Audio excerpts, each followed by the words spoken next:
video. So we decided to show you one of our latest do-it-yourself projects. Well, really, I'm squatting, and Pat decided he wanted to build another stone because just training in general, trying to get some odd objects into our training is one, fun, and it also helps your fitness in a whole nother way. So he just came out and started setting up, and he's gonna take you through step by step. So what are we building? So today Chrissy's gonna do some squatting, and while she's doing that, I'm gonna make an Atlas stone. And I'm gonna show you guys how to do it. We've got probably a half dozen of these at our gym, but we don't have one currently at our house. And it's not something we use super often, but occasionally it's something fun to play with, and we're gonna make one for our house. So what I've got today, it's super DIY friendly. There's a couple things that you guys will need. I've got 2 buckets, one for mixing concrete and one for actually setting my mold on top of for it to dry. Then I've got my actual mold, which is a Slater stone mold. And if I'm not mistaken, that is actually a company that is here in Ohio. It's a 2-part mold that's gonna be the bottom. I'll fill that with concrete, then this piece will go on top. I have a couple bags of concrete and a mixing paddle and a mixer. One thing that I did forget, but you guys should definitely use if you make one of these, is getting some little packets, it's in the concrete section, of a plasticizer. So they're little powder packets that you can mix in with the concrete, and it will make it more, it'll turn it into more liquidy concrete without adding more water. So concrete, the less water you have, the stronger it actually is, but it's something that will make the concrete runnier and easier to kind of get into the mold without having to add a whole bunch of water to do that. So I'm gonna walk you guys through this, show you how we make these. While Pat makes this project, this is how it goes in the O'Connell household. I swear, I'm probably always working out, and he's probably always doing projects or fixing things around our house. But today I'm gonna squat, so I am hitting some back squats at 3s. So I built to a heavy 3 about 2 weeks ago, and today I'm gonna do about 8 by 3, around 80 to 85%. Every 90 seconds is the goal. So it's gonna be a moderately heavy 3 for a lot of reps. And as competition gets closer, I tend to go out of my 10s and 8s and 6s into my 3, 2s, and 1s just to kind of work on explosiveness and get some power into my lifts. So this will transfer into my snatching, into my cleaning, into my jerks, into everything that we do in CrossFit. And so for those competitions, those 1-rep max lifts can show up. So we wanna be ready just in case they do. And we also just want to have strong legs, so we feel good and we feel strong during our workouts. And that's the big thing, is like balancing your conditioning piece. So running 10,000 meters in the morning and then coming back and hitting heavy squats. It's kind of like that 1 mile run for time, heavy back squat in the same day, that whole idea. All right, so the first thing I'm gonna do is I've got an empty bucket here, and I'm gonna spray it, kind of wet it down, and get probably about that much water in it. Then I'm gonna pour some concrete in there. The water going in first kind of helps the concrete from sticking to the bucket, as well as getting clumps at the bottom when it's a little bit harder to get down there and mix.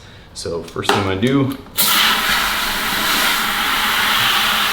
get this thing wet, a little bit of water for the bottom, and then I'm gonna put about a half a bag in to start, mix that up just because it's easier to work with.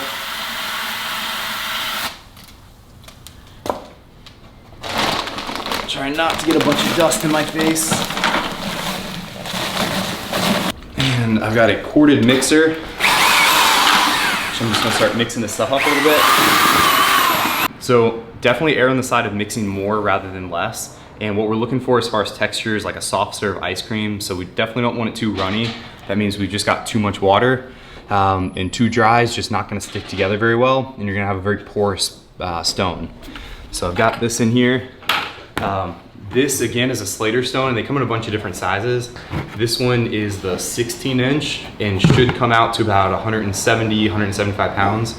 And I think the mold ran somewhere around $100. I know the smaller ones do get cheaper, and it is a little bit of an upfront cost, but after you've got this, you can use it and make 100 stones. Outside of just working out too, I know some people use these like decoratively at like the end of their driveways and stuff like that, and they do look cool. So you can make as many of these as you want with a single mold. So the next thing is just gonna be dumping this in, kind of repeating, mixing some more, and starting to fill up this bottom half.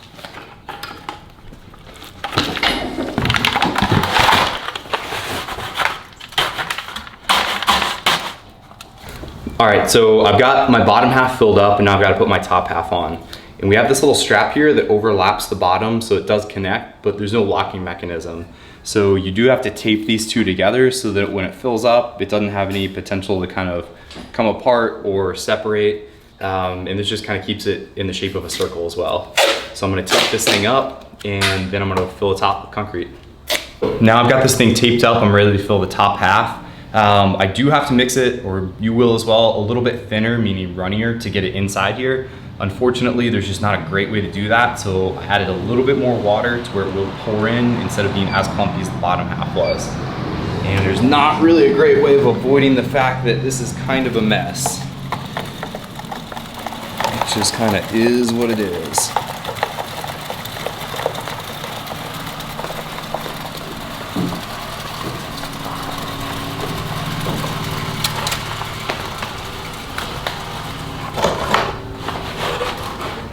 Mix up a little bit more, we're about done.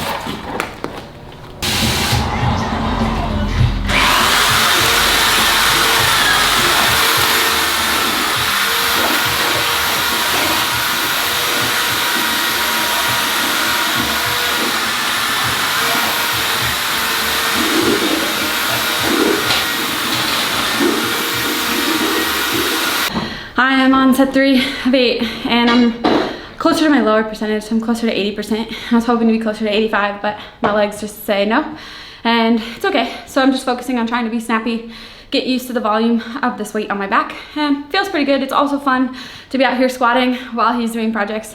That's kind of how our relationship's been. We've always done projects and it's super fun, so I get to watch this all come together as I'm hitting my squats. So we get to do something together, even though I'm still training for a competition. So I think if you have a partner, significant other, friend, find ways to kind of do things together.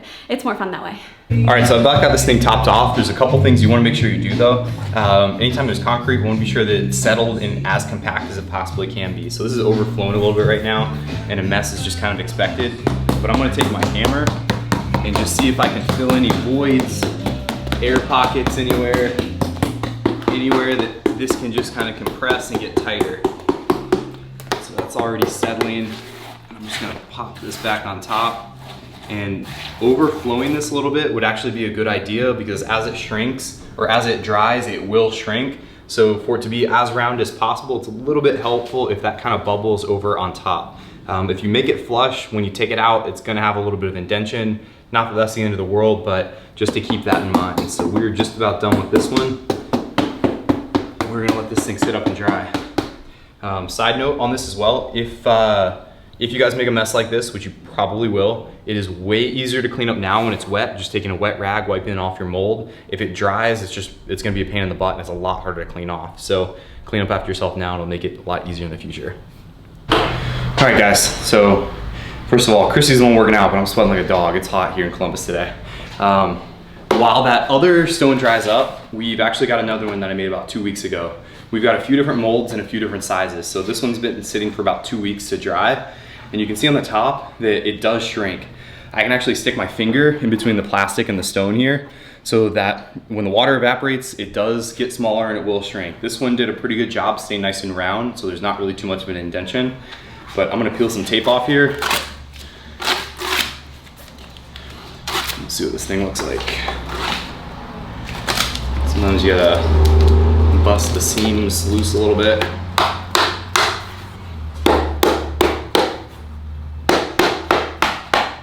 And that should just kind of pop off, hopefully. There we go, nice. So here's the top half of our stone. Everything's gonna be pretty smooth for the most part. Up at the top where it does actually touch the air, it's gonna be probably a little bit more coarse. I've actually got a little bit of flaky stuff there, but that's fine. So that's gonna be the part that dries the fastest. So that's why that gets a little bit crumbly, but once that comes off, we're good to go. So you really want concrete to dry as slow as possible. So realistically, even if you wanted to maybe even put a plastic bag over the top, that would probably be a good idea to stop the moisture from escaping too fast. This is a really thick stone, so the longer you leave it, the stronger it's gonna be. This might cure for 2 months before it's fully cured. So when you guys come out and check it, and after a few days it just seems dry, I would leave it probably for a little bit longer than that. At least 7 days to make sure that it's really cured all the way through and not just the outside. This is super thick. So I guess now, I'm just gonna see if I can tump this thing over actually. Yep, that's a big one. Pull off our bottom. Nice. Cool. and we got a stone. So if you guys wanted to, you could totally grind this thing up and polish it and make it smooth and shiny. You can even get like a concrete sealer, which you guys can find on Amazon. I know Chen's makes one that I've used for other concrete projects like tables and stuff, but that's just a wipe on. It'll absorb it, make it more or less waterproof, and add a little bit of a sheen to it. So you guys can kind of doll these up as much as you want to, or it's not hurting anything just the way that it is. So I think now I'm gonna weigh myself because I've got a scale and I have not done that in a while. And then I'm gonna pick this thing up and see what the difference is, how much this thing actually weighs. All right guys, so first thing I'm gonna do is weigh myself, which I've not done in a while, and I'm probably a little bit thicker than I normally am. So my guess is probably low 190s-ish, hopefully I'm not above that. It's summer, so I certainly shouldn't be. I'm going shoes on. Let's see. Ooh. I'm gonna be honest, I'm pleasantly surprised. So I'm 190.6, so that'll also make our math easier. I'm gonna see if I can get this thing up, and I'll also give you guys a couple pointers for trying to pick these up. Intuitively, you almost just wanna grab it with your hands, but that is super hard. These are smooth and slippery for one, so I actually wanna get my forearms down underneath as much as I can, and I'm almost in a squat position, and I'm not gonna be immediately trying to pick this up. The first thing I'm gonna try to do is get it to my knees so I can readjust and then stand up from there. So if I can interlock my fingers, that's a definite plus.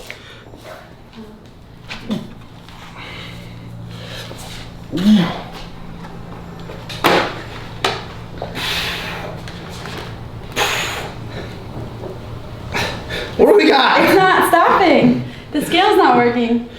Whew, it's fluctuating a little bit because I can't stand still. We might try that again in a second. Yeah. But I think we've about maxed the scale out. So what would that math be? She was an accountant and my heart rate's through the roof at the moment, so I'm not doing any math. What do we got, Chrissy? What's that math? I don't know, I can't think about it. We'll get back to you on that.